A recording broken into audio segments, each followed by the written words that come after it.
زه بسم الله الرحمن الرحیم. دا خو نن زموږ د کمبر قومي کونسل درې نکاتي ایجنډا باندې غونډه وه چې په هغه کې د ټولو نه مخکې زموږ د کمبرخیلو د بجلۍ ډېر بدترین صورتحال، بیا زموږ د قومي سړک خبره وه او بیا درېیمه د شاکس د ګیټ خبره وه.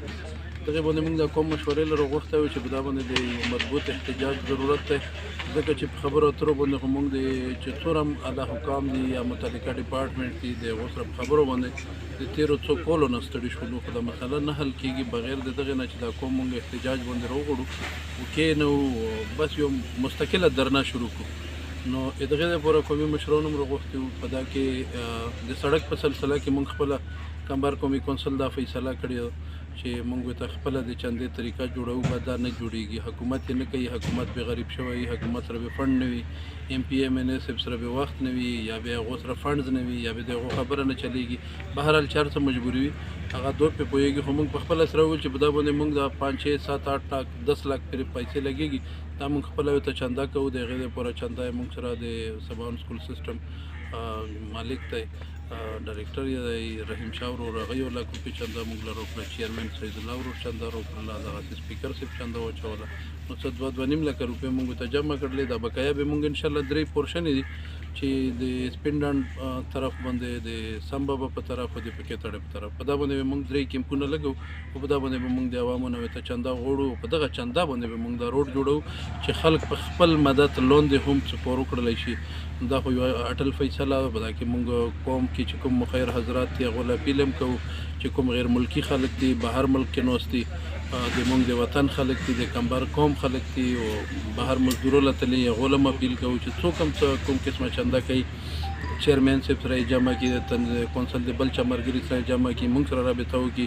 په میډیا یې بالکل اعلان کوي چې دا پیسې موږ کونسل له ور ولګلې، چې څرګندې وي، ټرانسپیرنټ وي. او د بجلۍ دپاره به موږ انشاءالله یو مضبوط احتجاج پروګرام جوړوو. خو چونکې اوس 14 اګست دی او دا 14 اګست ورځ د موږ د ټول وطن د پاکستان د عوامو سره خپلو کې شریکه ده.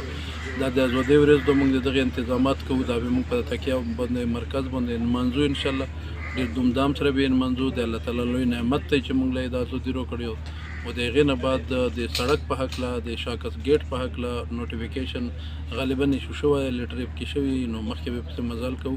که ونه شوله نو انشاءالله العزیز د الله په برکت سره به مونږ که خیري په خپل لاس باندې په ایکسیویټر وهو او ځان به قانون له پیش کوو. که بیا هر څه راسره کېږي قانون نه یې تښتوم نه، بس چې څه راباندې کوي، که ایف آی آرونه راباندې کوي او که بغاوت دفعې راباندې لګوي، چې څه هم راباندې کوي، خو د قوم دپاره اخرنی اپشن د مونږ سره دا دی چې مونږ به په ایکسیویټر باندې هغه دیوال وهو او به غورځوو او په ځای کې به مونږ سړک جوړوو. نور چې په مونږ باندې بیا کومې قسمه دفعې لګېږي، مونږ ځان قانون له پیش کړی، قانون نه بلتر نه یو، خو د قوم دپاره به دا قرباني مونږ ځکه ورکوو چې نور ستړي شو، چا سره وګڼېږو.